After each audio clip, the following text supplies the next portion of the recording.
کسی کو جو ہے وہ اچھا شوہر نہیں ملے گا تو وہ آزمائی جائے گی، کسی شوہر کو آزمایا جائے گا جو ہے وہ اچھی بیوی نہیں ملے گی، سب کے اوپر آزمائش ہے۔ سب کو ایک رول پلے کرنا ہے، دنیا میں ایک طریقے سے رہنا ہے، گزارنا ہے کہ جس طرح سے جو ہے وہ اللہ تعالیٰ نے انہیں حکم دیا ہے کہ وہ کیا گزاریں۔ سب سے پہلے تو جو ہے کہ میاں بیوی کے جو حقوق کا کیا ہے مسئلہ ہے، اس بات میں کوئی شک نہیں ہے کہ اگر ایک شوہر جو ہے وہ بیرون ملک میں رہ رہا ہے، سال رہ رہا ہے، سال سے زیادہ رہ رہا ہے، 4 مہینے سے زیادہ رہ رہا ہے اور اس کی بیوی راضی نہیں ہے تو اس شوہر کا وہاں پہ رہنا جائز نہیں ہے، شرعی طور پہ اس کا رہنا حرام ہے۔ بیوی کے پاس اس کا آنا کیا واجب ہے اگر بیوی راضی نہیں ہے۔ اور یہاں پہ بیوی کو اختیار ہے کہ اگر شوہر جو ہے وہ 4 مہینے سے زیادہ وہاں پہ رہا ہے اور بیوی اس پہ راضی نہیں تھی تو بیوی کو اختیار ہے کہ وہ طلاق کا مطالبہ کرے، اور اگر وہ طلاق نہ دے تو حاکم شرعی سے، جو قاضی ہوتے ہیں شرعی، وہاں سے جا کے وہ طلاق لے لے، قاضی اس سے مہلت دے گا کہ طلاق دو یا جو ہے وہ اس کے حقوق پورے کرو۔ اگر وہ حقوق بھی پورے نہ کرے، طلاق بھی نہ دے، تو پھر حاکم شرعی کیا ہے اس خاتون کے لیے طلاق کا صیغہ جاری کرے گا۔ تو یہ ایک آپشن موجود ہے کہ اگر خاتون اس آپشن کو لینا چاہے تو ایسا نہیں ہے کہ شریعت نے کہا ہے کہ آپ نے رہنا ہی اسی کے ساتھ ہے۔ لیکن اس کے باوجود اگر کوئی خاتون قربانی دیتی ہے، اپنے بچوں کی خاطر قربانی دیتی ہے، اپنے جو ہے وہ خاندان کے حالات کو بچانے کے لیے قربانی دیتی ہے، تو جب وہ قربانی دے رہی ہے تو پھر اس کو اللہ کی خاطر قربانی دے، پھر اس کو فیس کرے اور خوشی سے فیس کرے۔ یعنی جو بندہ ایثار کرتا ہے، قربانی کرتا ہے، تو کیا وہ رو رہا ہوتا ہے کہ بھئی میں نے سارا پیسہ اس کو دے دیا، میرے پاس کیا بچا؟ ٹھیک ہے، اگر قربانی دینی ہے تو پھر آپ صحیح جو ہے وہ قربانی کی جو لطف ہے، قربانی کا جو مزہ ہے اس کو فیل کرو، محسوس کرو کہ ٹھیک ہے میں نے قربانی دی ہے، شریعت نے مجھے حق دیا تھا، میں نے وہ نہیں لیا، چھوڑ دیا ہے، میں ایفرٹ کر رہی ہوں، کوشش کر رہی ہوں، قربانی کر رہی ہوں، تو میں اس کو فیس کروں گی۔ اور بالکل یہی چیز ہے، روایات میں ہمیں بات ملتی ہے، دونوں اعتبار سے روایات ہیں۔ اگر جو ہے وہ انسان کو جو ہے وہ بیوی اچھی نہیں ملی اور وہ بیوی کے برے اخلاق پہ صبر کرتا ہے اور اسے طلاق نہیں دیتا، زندگی کو سیٹل کر کے گزارتا ہے تاکہ جو ہے وہ حالات اچھے رہیں، تو اس کا بھی اجر ذکر ہوا ہے۔ اسی طریقے سے جو بیوی ہے وہ شوہر کے کیا برے اخلاق پہ صبر کرتی ہے۔ یعنی وسائل الشیعہ میں کتاب النکاح میں کیا پورے ابواب موجود ہیں، اور میں یہاں پہ جو ہے وہ کچھ روایات کے آپ کے سامنے پڑھ دیتا ہوں۔ رسول خدا صلی اللہ علیہ وآلہ وسلم نے یہ فرمایا تھا کہ من صبرت علی سوء خلق زوجہا، کہ جو خاتون صبر کرے، کس بات پہ صبر کرے؟ اپنے شوہر کے برے اخلاق کے اوپر صبر کرے۔ اب کیا ہوگا؟ صبر کرے نا، صبر کا کیا مطلب ہے کہ انشاءاللہ میں صبر کروں گی اور اللہ کی خاطر میں کیا صبر کروں گی۔ صبر کرنے کا مطلب کیا ہوتا ہے؟ شکوہ نہ کرنا، راضی ہو جانا دل سے۔ جو خاتون صبر کرے تو آتا مثل ثواب آسیہ بنت مزاحم، تو اللہ تعالیٰ اس خاتون کو کتنا اجر دے گا؟ جتنا اجر اللہ نے جناب آسیہ کو دیا تھا۔ جناب آسیہ کون تھیں؟ جناب آسیہ فرعون کی کیا تھیں؟ بیوی تھیں۔ اور قرآن مجید میں موجود ہے کہ فرعون کی تکلیف دینے کی وجہ سے اتنی اذیت اور اتنی تکلیف میں جناب آسیہ ہوتی تھی کہ وہ باقاعدہ دعا مانگتی تھی کہ وَنَجِّنِي مِن فِرْعَوْنَ وَعَمَلِهِ، کہ اللہ مجھے فرعون سے نجات دے دے، مجھے فرعون کے ان کاموں سے نجات دے دے۔ لیکن اس کے باوجود جناب آسیہ نے صبر کیا، اور اس صبر کے اوپر اللہ نے انہیں بہت زیادہ کیا ہے اجر سے نوازا، بہت زیادہ ثواب سے نوازا۔ اب ایک خاتون سوچ سکتی ہے کہ کہاں جناب آسیہ بنت مزاحم کا مقام اور کہاں میں کیا غیر معصوم خاتون، لیکن اس کے باوجود اگر میں نے صبر کیا اللہ کی خاطر، اپنی اولاد کی خاطر، اپنے جو ہے وہ دیگر حالات کی خاطر، تو یہ اس صبر کے اوپر مجھے بہت بڑا اجر ملے گا کہ قیامت کے دن جو ہے وہ مجھے بالکل وہی ثواب ملے گا جو ثواب حضرت آسیہ کو جو ہے وہ فرعون کے برے اخلاق پہ اور فرعون کی اذیت پہ صبر کرنے کی وجہ سے ملا تھا۔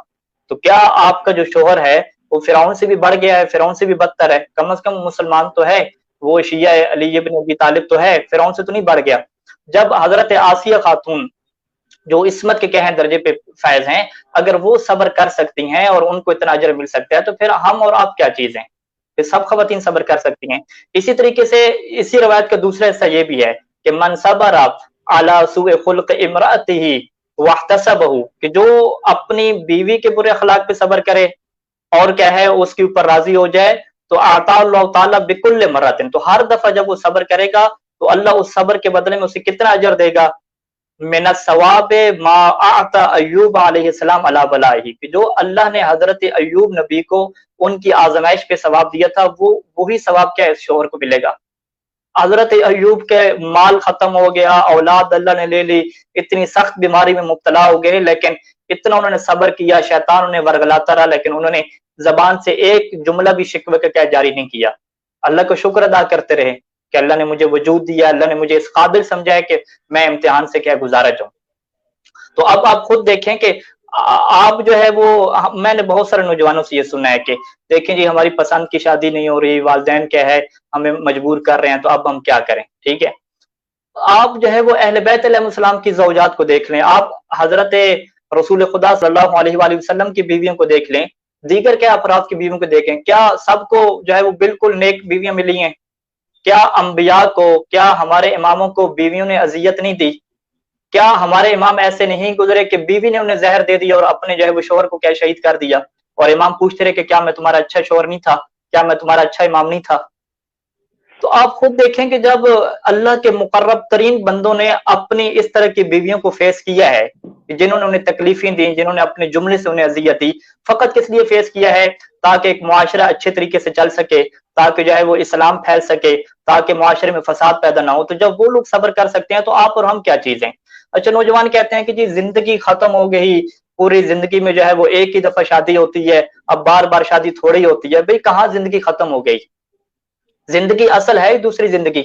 ये जिंदगी तो फकत क्या है, आजमाइश गाह है, इख्तिबार है, यहाँ से हमने गुजर जाना है, अपने रोल को हमने प्ले करना है। असल जिंदगी तो वहां पे है।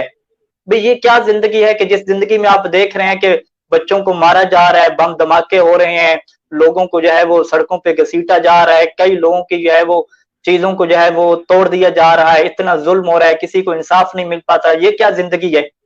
और इमाम नहीं फरमाते थे मिस्कीन इब्न आदम, कि इब्न आदम कितना मिस्कीन है कि हर टाइम पे से खतरा लगा हुआ है कि कभी भी मौत आ सकती है। अब आप इंसाफ से बताएं, यानी हम यहाँ पे नजफ अशरफ में किराए के घरों में रहते हैं, जब हम एक किराए का घर लेते हैं तो वो अब घर क्या होता है, खराब होता है, तो उसे थोड़ी डेंटिंग पेंटिंग करना, तो वो थोड़े से थोड़ा खर्चा बंदा करता है।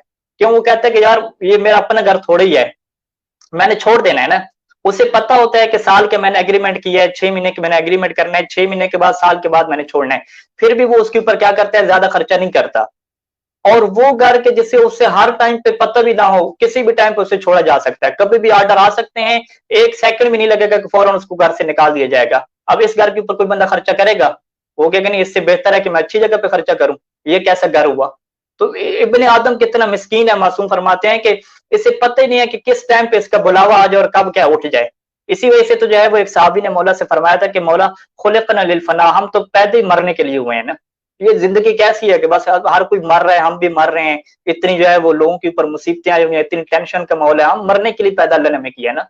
मौला ने कहा कि महलन महलन सबर करो, खुलिकतुम लिल बका, तुम लोग बाकी रहने के लिए पैदा हुए हो, ना कि तुम मरने के लिए पैदा हुए हो।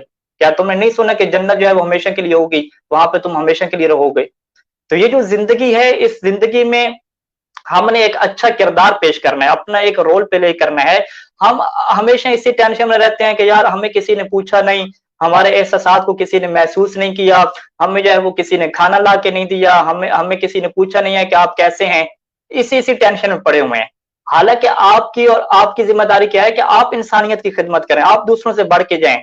आप ये अपने अंदर महसूस करें कि मैंने दूसरों के हाल अवाल पूछने हैं, मैंने दूसरे की खिदमत करनी है, मैंने इंसानों को जो है वो उठाना है, जो परेशान है उन्हें हौसला देना है। ना कि आप खुद बैठ जाएं रोने वाली जो है वो मूड में बैठ जाएं कि जी आज मैंने एक पोस्ट लगाई तो किसी ने लाइक ही नहीं किया, इतने बड़े स्टेटस डाले और किसी ने देखा था कि नहीं, किसी ने शेयर नहीं किया, किसी ने ये नहीं किया। इतनी बड़ी बड़ी टेंशनें पाल रखी होती हैं। खुसूसन खवातीन ने फिर जो है वो शोहर से कहती हैं कि देखो जी बीवियों की तो छोटी छोटी क्या है खुशियां होती हैं, छोटी छोटी ख्वाहिशात होती हैं। तो जब आपको पता है कि ख्वाहिशात ही छोटी हैं तो फिर छोड़ दो। इन छोटी ख्वाहिशात की वजह से अपने आप को टेंशन का मरीज बना लिया आप लोगों ने, तो ये कहाँ का इंसाफ है भाई?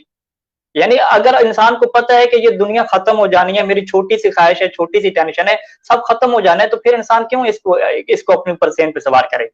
लिहाजा मैं नौजवानों से कहता हूं कि आप हमेशा ऐसी जगह पे शादी करें कि जो बिल्कुल रवायात अहले बैत के मुताबिक है। क्या रवायात में ये बात मौजूद नहीं थी कि लोग इमाम सादिक अलैहिस्सलाम के पास आते थे और पूछते थे कि मौला आप बताएं कि मैं शादी का प्रोग्राम बना लिया, आप मुझे बताएं सिफात कैसी कैसी हो। जब मौला सिफात बताते थे कि उसका अखलाक अच्छा हो, उसका दीन अच्छा हो, उसका खानदान अच्छा हो, उसके बाई अखलाकी तौर पर अच्छे हों, तो क्या वो कहते थे कि नहीं मौला जी मुझे तो एक खातून पसंद है, मैं तो उधर करना चाहता हूँ, यहाँ पे गुंजाइश निकालो? वो इस चीज को छोड़ देते थे। मौला ने जो जो सिफात बयान की हैं, अब उसी सिफात के मुताबिक उस रावी को, सहाबी को चलना है। अब वो अपनी ख्वाहिशात को साइड पे छोड़ दे।